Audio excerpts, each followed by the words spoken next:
Assalamu alaikum wa rahmatullahi wa barakatuh. Hello everyone, it's Zainab. Welcome back to my daily recitation of the Holy Quran. I'm a little bit late today, so I'm sorry about that. I hope you're all doing well and having a wonderful day number, what are we on? 14, alhamdulillah, of Ramadan. We're almost halfway through. We may already be halfway through. I guess it depends on, of course, the moon sighting and when that's going to be, whether it's going to be on day number 29 or if it's going to be on day 30. It all depends on the moon. And also it depends on where in the world you are. So depending on where you are in the world, some parts of the world may see the moon on the 29th day, maybe. And some parts of the world may see the moon on the 30th day. Correct me if I'm wrong, but that's how I understand it. I understand that in some parts of the world, Ramadan started on the 11th of March, and in some parts of the world, it started on the 12th of March, because it all depended on whether they saw the moon in that part of the world where they're from. So you have to really kind of pay attention to whether the moon has been sighted in your part of the world. Don't be like, if you're in Canada, don't be like, oh, Ramadan started in England on March 11th, so it must be March 11th. Like, really pay attention to whether the moon has been sighted, because that's what I thought. And then one of my brothers, my Muslim brothers, told me, no, it's the 12th, because the moon wasn't sighted until the 12th in my area, in my country, Canada. So yeah, it all depends on the moon. So, but the local sheikhs will keep you posted. Also, one of my viewers told me that I should stop calling the different chapters or parts of the Quran chapters. So just in case you're not understanding what I mean, during Ramadan we split the Quran into 30 parts, so that we can read one part per day and finish the Quran from start to finish during Ramadan. And they're called juz in Arabic. These parts are called juz. So someone said, stop calling them chapters, call them parts. And I thanked that person very much for their feedback, and I said I would certainly consider that. So after a little bit of thinking about it and consideration, I decided to keep calling them chapters, only because it is halfway through Ramadan almost, and I want to keep it consistent, because I don't want to change it like halfway through Ramadan and start calling it something else. And the other reason is because I record my my videos each day in 3 different parts, because they're too long. The chapter is too long for me to read the whole chapter in one video and then upload one video, because on TikTok only allows me to upload 15-minute long videos, and but it takes about 45 minutes for me to read a whole part, like a chapter, a juz. So I've been calling my videos part 1, part 2, and part 3 every day. So I don't want to confuse people and be like, okay, today I'm reading part 13, part 1, just call everything parts, do you know what I mean? So that's why, but I always put juz in brackets after I use the word chapter. So for example, today I'm going to be reading chapter in brackets juz, so that it's clear what I mean, and then close bracket 14, and then that's going to be part 1, part 2, and part 3. Yeah, so I hope you understand, and I did consider your feedback, and I do appreciate your feedback if you're watching, and thank you. So today we're going to be reading juz number 14, and I have a copy of the clear Quran on my tablet, so I'm going to be reading from that today until I get my clear Quran in the mail. So today we're going to be starting from page number 249. We're starting from the beginning of Surah 13, which is Surah Al-Rad, Surah Al-Rad, which means thunder. Okay, inshallah. A'udhu billahi minash shaitanir rajim. Bismillahir Rahmanir Rahim. Okay, I hope this works. Alif, Lam, Mim, Ra. 4 mysterious letters. These are the verses of the book. What has been revealed to you, O Prophet, from your Lord, is the truth, but most people do not believe. It is Allah who has raised the heavens without pillars, as you can see, then established himself on the throne. He has subjected the sun and the moon, each orbiting for an appointed term. He conducts the whole affair. He makes the signs clear so that you may be certain of the meeting with your Lord.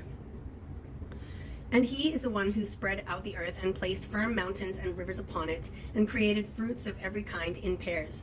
He covers the day with night. Surely in this are signs for those who reflect. And on the earth there are different neighboring tracts, gardens of grapevines, various crops, palm trees, some stemming from the same root, others standing alone. They are all irrigated with the same water, yet we make some taste better than others. Surely in this are signs for those who understand. I love this clear Quran. It's very clear, easy to understand, easy to read. Unlike the unclear Quran over here. Should be called the Shakespeare Quran. Now, if anything should amaze you, O Prophet, then it is their question. When we are reduced to dust, will we really be raised as a new creation? It is they who have disbelieved in their Lord. It is they who will have shackles around their necks. And it is they who will be the residents of the fire. They will be there forever. Okay, now I'm going to the next page. Page 250.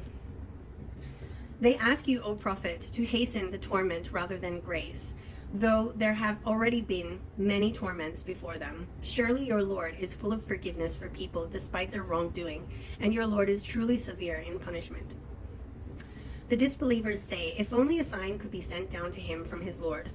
You, O Prophet, are only a warner, and every people had a guide. Allah knows what every female bears and what increases and decreases in the wombs.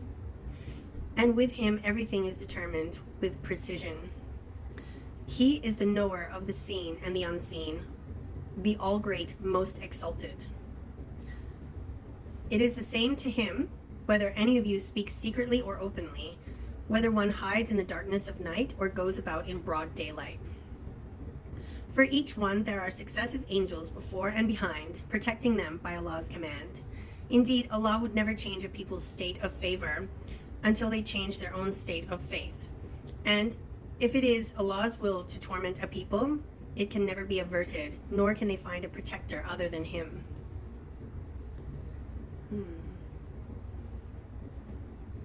Okay, so yeah, Allah will not do any favors for you or answer your prayers, I guess, unless he knows that you have full faith in him. If you don't have faith in him, but you expect him to do favors for you, why would he? But he'll come to you if you go to him. SubhanAllah. He's the one who shows you lightning, inspiring you with hope and fear, and produces heavy clouds. Heavy clouds. So heavy clouds. 1400 years ago, who would have known that clouds were heavy? They look so light and fluffy, do they not? It's only been discovered recently with our kind of machines and technology that we have these days that clouds are actually heavy because they hold water, right? How would they know that? How would they have known that 1400 years ago? You tell me.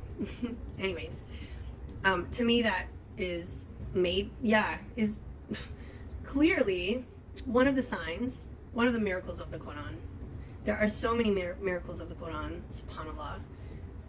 Scientific miracles, mathematical miracles, linguistic miracles, and that's just one of the small ones. That's just one of the minimal ones.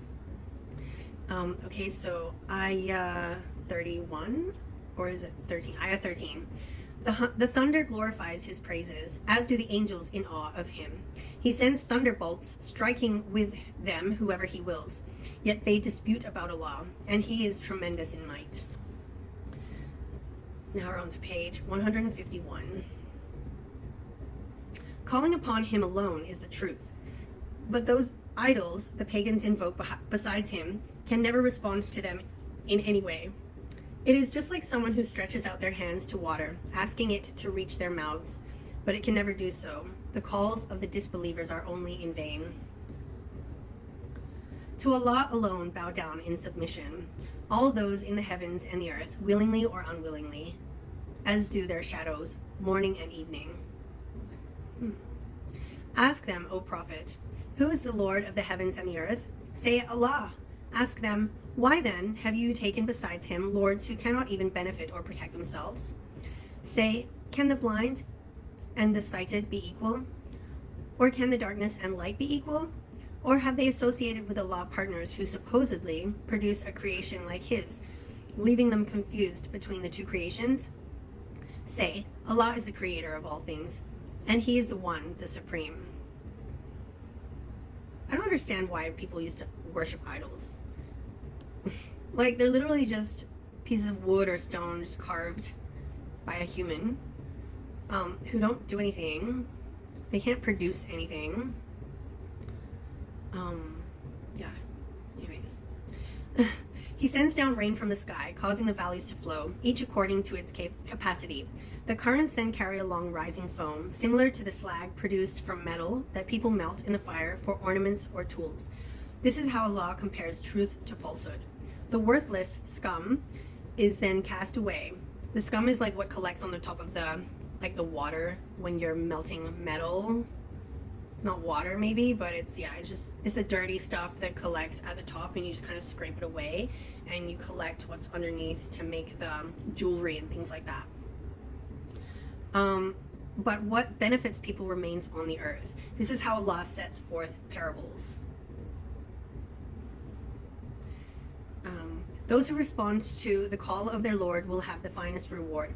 As for those who do not respond to him, even if they were to possess everything in the world twice over, they would certainly offer it to ransom themselves. They will face strict judgment, and hell will be their home. What an evil place to rest.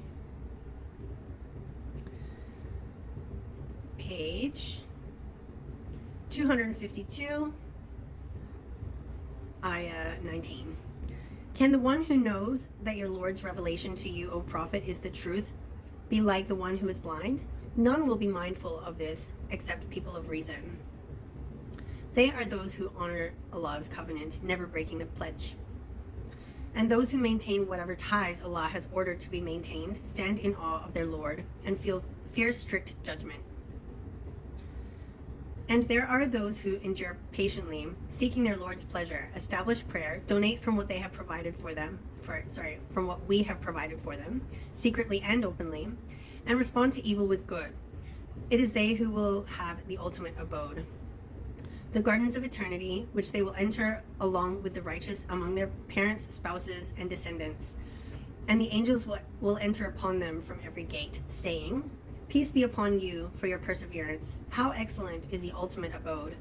And those who violate Allah's covenant after it has been affirmed, break whatever ties Allah has ordered to be maintained, and spread corruption in the land, it is they who will be condemned and will have the worst abode. Allah gives abundant or limited provisions to whoever he wills, and the disbelievers become prideful of the pleasures of this worldly life. But the life of this world, compared to the hereafter, is nothing but a fleeting enjoyment. The disbelievers say, if only a sign could be sent down to him from his Lord. Say, O Prophet, Allah is telling the Prophet to say, but he addresses the Prophet by saying, O Prophet. So Allah is saying to the Prophet this, say, O Prophet. Do you understand? And then this is what he wants him to say to the people. Indeed, Allah leaves to stray whoever he wills, and guides to himself whoever turns to him. So if you turn to Allah, he will guide you, no matter what you've done in your past. Excuse me, I have an itchy nose. If you turn to him in remembrance as well as repentance, he's so merciful, so forgiving, subhanAllah. Those who believe and whose hearts find comfort in the remembrance of Allah. Surely in the remembrance of Allah do hearts find comfort. Oh my gosh, I should leave it there for part 1. I'll see you back here for part 2, inshallah.